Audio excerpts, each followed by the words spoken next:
اور آپ دیکھ رہے ہیں عطا بخاری یوٹیوب چینل۔ قرآن کریم کی مسلسل ایکسپوزیشن کے سلسلے میں آج ہم سورہ البقرہ کی آیت نمبر 145 کے اوپر ہیں۔ تو یہ آیت بھی جیسا کہ پچھلی آیات قبلہ سے متعلق آ رہی ہیں، کلیئر کر رہی ہیں، کانسیپٹ کو کلیئر کر رہی ہیں کہ قبلہ سے کیا مراد ہے۔ میں نے بتایا تھا آپ کو کہ قبلہ کیا ہوتا ہے، آئیڈیالوجی۔ اس آئیڈیالوجی کا پھر ایک مرکز بھی ہوتا ہے، جیسے جو قرآن کی جو آئیڈیالوجی ہے اس کا مرکز کیا ہے؟ مکہ کے اندر مسجد حرام، یہ اس کا محسوس مرکز ہے، جس کو قرآن کعبہ بھی کہتا ہے۔ اور اس کے اندر جب قرآن کی روح سے نظام قائم ہو جائے گا تو یہ پھر ان کا قبلہ بن جائے گا۔ جو بھی قرآن کا نظام لانے والی قوم ہے ان کا قبلہ بن جائے گا۔ تو اس طرح سے یہ چیزیں چلی آ رہی ہیں۔ تو اس آیت کی ہم انٹرپریٹیشن کرتے ہیں۔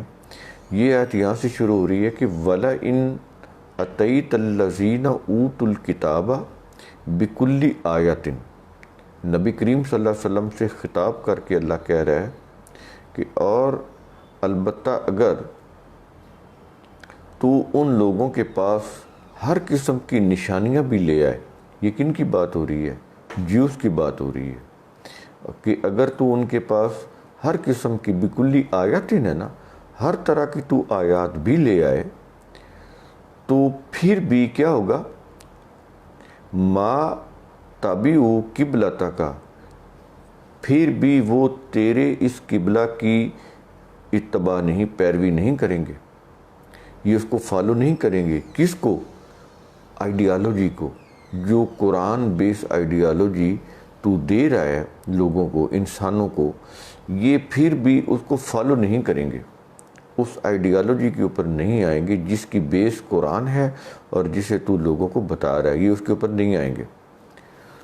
وہ کہتا ہے کہ تمام آیات بھی، ہر قسم کی آیات جو ریلیونٹ ہو سکتی ہیں ان کے سامنے رکھ دے گی، پھر بھی نہیں مانیں گے۔ ایک چیز تو یہ ہوگی، اور آگے کہہ رہا ہے وَمَا أَنْتَ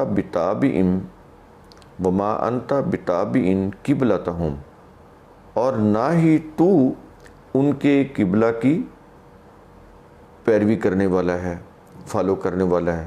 ان کا قبلہ کیا ہے؟ ان کا مذہب، ان کے مذہب کی آئیڈیالوجی جوڈائزم، اور ان کا جو نیشنل سینٹر ہے یروشلم، جس کو وہ بیت المقدس بولتے ہیں۔ تو میں نے پہلے بھی بتایا تھا کہ اللہ تعالیٰ نے یروشلم کو بیت المقدس قرار نہیں دیا، اللہ تعالیٰ نے مسجد حرام کو بیت اللہ قرار دیا، اور اس بیت اللہ کے مقابلے میں وہ یروشلم کا یہ جو ہیکل تھا اس کو انہوں نے کیا کیا؟ بیت المقدس قرار دیا۔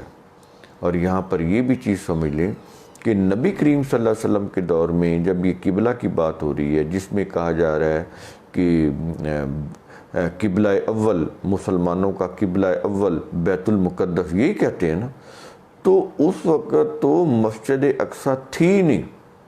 یہ آج مسجد اقصی کو کیا کہا جا رہا ہے کہ یہ قبلہ اول تھا، مشہور ہے نا یہ چیز۔ تو یہ کن کی روح سے مشہور ہے، کن کے کہنے پہ مشہور ہے؟ جیوز کے کہنے کے۔ یہ جیوز عقیدہ ہے، جیوز کا یہ عقیدہ ہے، ان کے کہنے پہ اس مسجد کو بیت المقدس اور اس کو قبلہ اول۔ قرآن کہہ رہا ہے کہ قبلہ اول کون ہے؟ جو مکہ کے اندر ہے، مسجد حرام، یہی قبلہ اول ہے۔ جیوز کیا کہہ رہے ہیں کہ قبلہ اول یہ نہیں ہے، بلکہ قبلہ اول جو ہے وہ یروشلم میں ہے، ہیکل۔ اور یہ آج کی مسجد کو کہہ رہے ہیں، مسلمان دھوکہ یہ کھا رہے ہیں کہ یہ جو مسجد ہے یہ قبلہ اول ہے۔ دیکھیں یہ مسجد تو نبی کریم صلی اللہ علیہ وسلم کے دور میں تھی نہیں، یہ تو عمر رضی اللہ تعالیٰ عنہ نے یروشلم کو فتح کیا تھا۔ تو اس دور میں جب فتح ہوا تو بعد میں پھر جو بنو امیہ کی حکومت آئی تو اس میں ولید بن عبد الملک نے وہاں پر مسجد بنائی۔ یہ جو موجودہ مسجد اقصی ہے اس کو بنانے والا ولید بن عبد الملک تھا، جو بنو امیہ کا جو حکمران تھے، انہوں نے بنوائی تھی۔ شروع کی تھی عبد الملک بن مروان نے، لیکن ان کی ڈیتھ ہو گئی تھی، تو ان کی ڈیتھ کے بعد ان کے بیٹے ولید بن عبد الملک نے بنوائی تھی۔ تو یہ تو نبی کریم صلی اللہ علیہ وسلم کی وفات کے کوئی 71-72 سال کے بعد یہ مسجد بنی ہے۔ تو یعنی ان کی وفات کے 71 یا 72 سال کے بعد تک بھی یہ مسجد نہیں تھی، جس کو آج قبلہ اول کہا جا رہا ہے مسلمانوں کا۔ یہ مسلمانوں کا قبلہ اول نہیں ہے۔ یہ جو مسجد ہے، اب تو یہ مسجد اس وقت جو صورتحال ہے، یہ تو مسجد ضرار بن چکی ہوئی ہے، کیونکہ یہاں پر 3 قوموں کی لڑائی ہے، جیوز کی، کرسچن کی اور مسلم کی۔ لیکن کرسچن کا اتنا عمل دخل نہیں ہے، وہ تو اس کو ایک سیکرٹ ہاؤس یا متبرک گھر سمجھتے ہیں۔ اصل جو لڑائی ہے وہ جیوز کی اور مسلمانوں کی ہے اب وہاں پر۔ یعنی لڑائی تو ان کی آپس میں ہونی چاہیے تھی نا، جیوز کی اور کرسچن کی۔ اس کی وجہ یہ تھی کہ ہیکل کو تباہ کرنے والے تو یہ کرسچن تھے، ہیکل کی حیثیت کو ختم کرنے والے وہ تو یہ لوگ تھے۔ لڑائیاں تو جیوز کی اور کرسچن کی تھیں، لیکن جیوز کے لوگوں نے کرسچن بن کر جو ہسٹری مرتب کی کرسچینٹی کی، اس کے اندر انہوں نے وہ اس طرح سے اس کو تبدیل کر کے ہسٹری لکھی کہ جیوز اور مسلمز کی آپس میں لڑائی ہو گئی، اور جن کی اصل لڑائی تھی جیوز اور کرسچن کی، ان کی لڑائی اب نہیں رہی۔ یہ تو ہسٹری جو انہوں نے، میں نے آپ کو ایک چیز کہی تھی کہ جو مذہبی ہسٹری ہوتی ہے وہ افسانے ہوتے ہیں، ان کی کوئی حقیقت نہیں ہوتی، وہ جذباتی باتیں ہوتی ہیں۔ جیسے ہماری ہسٹری ہے جس میں وہ جمل، صفین، کربلا وغیرہ کے جو واقعات ہیں، رسول صلی اللہ علیہ وسلم کی جانشینی کے واقعات ہیں، باغ فدق کو چھیننے کی بات ہے، قلم دوات کی بات ہے کہ عمر رضی اللہ عنہ نے رسول صلی اللہ علیہ وسلم کو نہیں دی، انہوں نے مانگی تو نہیں دی۔ باغ فدق کی جیسے روایتیں ہیں، واقعہ معراج ہے، شب معراج ہے، اور وہ آگے وہ لیلۃ القدر کے جو افسانے ہیں، یہ ساری چیزیں یہ ہسٹری کی روح سے ہیں۔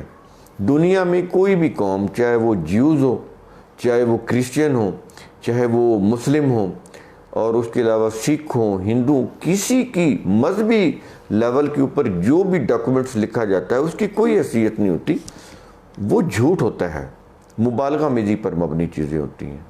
تو یہاں پر یہ چیز آپ کو سمجھ آئی کہ بات کیا ہو رہی ہے، کہ رسول صلی اللہ علیہ وسلم کو اللہ تعالیٰ نے کیا کہا کہ وہ تیرے قبلہ کی، یعنی یہ جو قبلہ تم نے بنایا ہے قرآن کی روح سے، اللہ کے قرآن کی روح سے جو حکومت قائم کر رہے ہو، اس کا جو نظام ایک بن رہا ہے، تو اس کی جو آئیڈیالوجی یہ اس کے اوپر نہیں آئیں گے۔ قبلہ سے متعلق، قبلہ سے مراد کیا ہے؟ ایک آئیڈیالوجی جس کے اوپر قوم کو ایک پیج پر ہونا چاہیے، تمام قوم کی توجہ اس آئیڈیالوجی کے اوپر ہونی چاہیے۔ قبلہ کا یہ معنی ہے، جب تک یہ معنی آپ نہیں سمجھیں گے اس وقت تک آپ کو بات سمجھ نہیں آئے گی۔ آپ یہ سمجھ رہے ہیں، لوگوں کی اکثریت یہ سمجھ رہی ہے قبلہ وہ ہوتا ہے جس کی طرف منہ کر کے نماز پڑھی جائے۔ یہ ان کے منہ اس طرف ہے، لیکن ان کی نمازیں مختلف ہیں، ان کی اذانوں کے اوقات مختلف ہیں، ان کی نمازوں کی ٹائمنگ مختلف ہے، ان کی نمازوں کے اندر وہ ترتیب مختلف ہے، نماز کیسے ادا کرنی ہے وہ مختلف ہے، دعا مانگنے کے طریقے مختلف ہیں، کوئی وطر کی رکعت کے اندر اختلافات ہے، 3 ہے یا 1 ہے، اس کے اندر دعا کھڑے ہو کر کرنی ہے یا بیٹھ کے کرنی ہے نا؟ یہ چیزیں آمین اونچی کہنی ہے یا ایسا کہنی ہے، امام کے پیچھے قرات پڑھنی ہے کہ نہیں پڑھنی، تو اس طرح کی یہ اختلافات ہیں، رفع دین کی اور اس طرح کی ساری چیزیں۔ تو ان کا پھر قبلہ یا آئیڈیالوجی تو ایک نہیں ہے۔ اگر ان کی آئیڈیالوجی یا قبلہ ایک ہوتا تو یہ ایک قوم نہ ہوتے، یہ قوم تو ہے ہی نہیں۔ قوم تو ہوتا ہی ہے کہ جو ایک ماں سے ہو، تو یہ ایک آئیڈیالوجی کے اوپر نہیں ہے۔ تو اب اگر یہ سمبولیکلی ایک طرف منہ کر کے نماز پڑھتے ہیں، لیکن آپ یہ دیکھ رہے ہیں کہ ان کے اختلافات اور ان کی جو شدت ہے وہ دن بدن بڑھتی جا رہی ہے۔ اگر ان کا قبلہ ایک ہو یعنی ان کی آئیڈیالوجی ایک ہو تو پھر تو یہ ان کے اندر اتحاد ہو، اتفاق ہو، ان کے اندر یونٹی ہو، ان کے اندر برداشت ہو. تو یہ چیزیں جو نہیں ہیں، اخوت بھی نہیں ہے، مساوات بھی نہیں ہے، رواداری بھی نہیں ہے، برداشت بھی نہیں ہے، ایک دوسرے کے اوپر کفر کا فتویٰ ہے، ایک دوسرے کے اوپر وہ چر دوڑ رہے ہیں، ایک دوسرے کی گردنیں کاٹ رہے ہیں، ایک دوسرے کے خلاف بغض اور عداوت کے جذبات ہیں نا یہ چیزیں.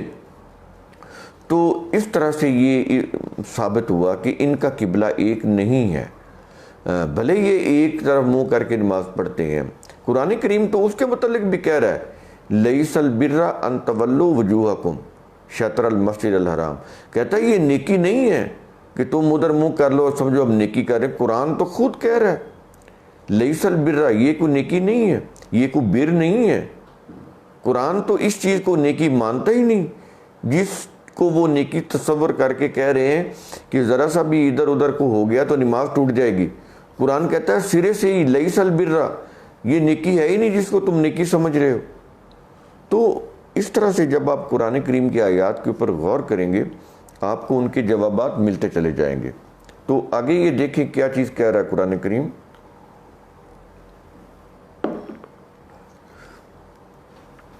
آگے کہہ رہا ہے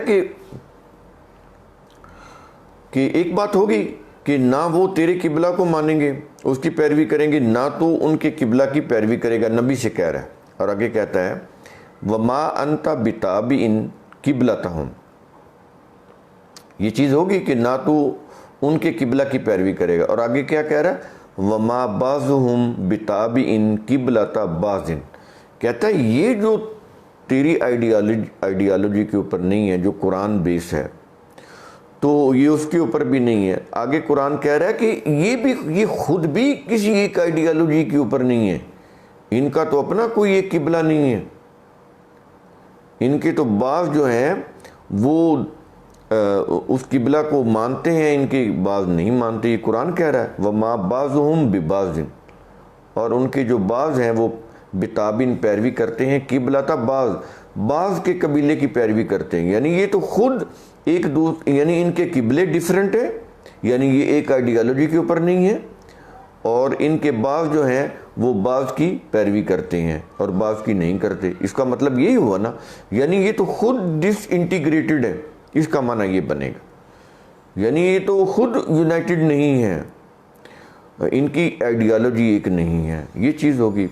اور آگے پھر اس آیت کو دیکھے قرآن کریم کس طرح سے بات کر رہا ہے. کہتا ہے وَلَئِنِ اتَّبَعْتَ أَهْوَاءَهُمْ مِنْ بَعْدِ مَا جَاءَكَ مِنَ الْعِلْمِ.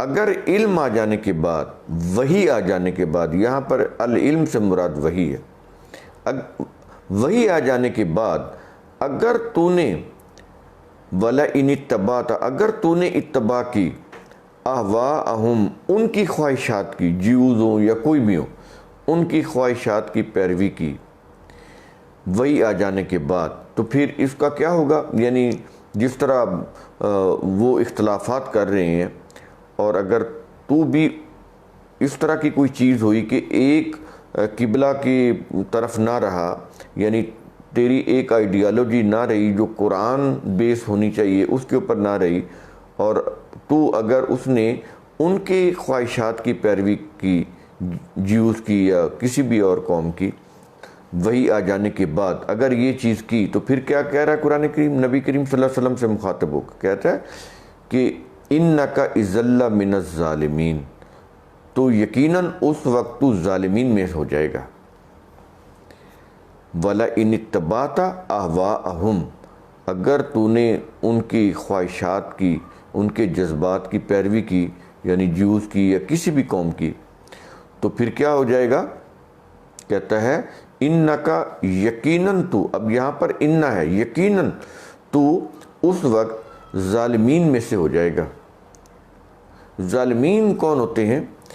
جو کسی چیز کو اس کے مقام پر نہیں رکھتے، اس کے مقام سے یا تو بہت بلند کر دیتے ہیں یا اس چیز کو اس کے مقام سے بہت نیچے گرا دیتے ہیں. کسی چیز کو اس کے مقام پر نہ رکھنا، بہت بلند کر دینا یا نیچے اس کے مقام سے نیچے گرا دینا، ایسے کرنے والے لوگوں کو قرآن ظالمون بولتا ہے. اور اس میں تمام جرائم کی جتنی بھی اقسام ہیں وہ ساری کی ساری آ جاتی ہیں۔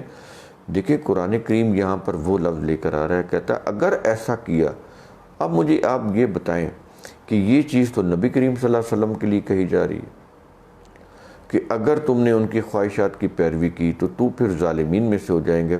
اب آپ خود سوچیں کہ اگر ہم نے اس آئیڈیالوجی جو قرآن بیس آئیڈیالوجی ہے، اگر ہم اس کے اوپر نہ رہے جیسا کہ ہم نہیں ہیں، تو پھر ہم کیا ظالمین میں سے نہیں ہو جائیں گے؟ اور کیا ہم ظالمین میں سے نہیں ہیں؟ ہم ظالمین میں سے ہیں، اور ہمارا جو انجام ہے وہ بتا رہا ہے کہ ہم ظالمین میں سے ہیں۔ دنیا میں کتنے مسلمان ہیں؟ دنیا میں کرسچینٹی کے بعد جو یہ سو کالڈ مسلم ہیں، ان کی سب سے زیادہ تعداد ہے۔ پہلے نمبر پہ کرسچین ہے، دوسرے نمبر پر جو دنیا میں تعداد ہے پوری دنیا میں وہ مسلم کی ہے۔ یوز تو بہت کم ہے، یوز تو غالباً کوئی 1.5 کروڑ کے قریب ہیں لوگ، 80 لاکھ تو اسرائیل کے اندر ہیں اور باقی جو ہیں پوری دنیا میں ہیں۔ یہ ٹوٹل ملا کے وہ 1.5 کروڑ کی آبادی جیوز کی بنتی ہے، اور مسلم کی آبادی آپ یہ دیکھ لیں 7.5 ارب انسان ہیں دنیا میں۔ تو کرسچینٹی کے بعد سب سے بڑا جو تعداد ہے، نمبر ہے، وہ مسلم کا ہے، لیکن سو کالڈ مسلم ہے۔ کہنے کی حد تک قانونی طور پر وہ ملکوں کے قانون کے اندر ان کا اندراج بطور مسلم کے ہے، لیکن اللہ کے جو قرآن ہے وہ جو سٹینڈرڈ ہے اس کے مطابق نہیں، اس کے مطابق وہ مسلم نہیں ہے، بلکہ اپنے اپنے فرقوں کے اوپر چلنے والے لوگ ہیں۔ جو میرا فرقہ ہے، جو دوسرے کا فرقہ ہے، جو تیسرے کا ہے، ایسے فرقے ہیں نا مختلف ہمارے ہاں، تو وہ ہم ان فرقوں کے اوپر چلنے والے ہیں۔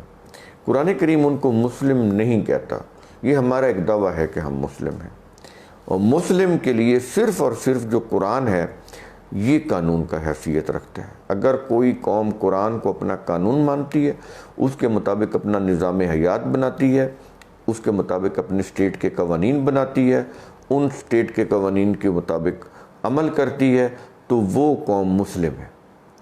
جو قوم ایبسولوٹ قرآن کو، اللہ کی انسانوں کا نظام اس کی روح سے نہیں بناتی، قرآن ان کو مشرک بھی بولتا ہے، ظالم بھی بولتا ہے، ان کو فاسق بھی بولتا ہے، یعنی وہ قوم جو قرآن، اکیلے قرآن، تنہا قرآن، کیونکہ جو الحق ہے وہ ایبسولوٹ قرآن ہے، اس کے علاوہ حق نہیں ہے، جو اس کی روح سے اپنی سوسائٹی کا، اپنی مملکت کا نظام نہیں بناتے، تو وہ قوم جو ہے وہ پھر کفر کے درجے پر آ جاتی ہے، وہ پھر اسی دنیا میں ذلیل اور خوار ہو جاتی ہے، جیسا کہ مسلمانوں کے ساتھ ہو رہا ہے۔ تو قرآن کریم کا اصول ثم تتفکروا، مجھے امید ہے اس کی روح سے آپ سوچیں گے، سمجھیں گے، اور میرے جو ویڈیوز ہیں وہ آپ کو قرآن کریم کی طرف لائیں گے، سوچنے سمجھنے کی طرف لائیں گے، سوچنے سمجھنے کی ترغیب دلائیں گے۔ شکریہ۔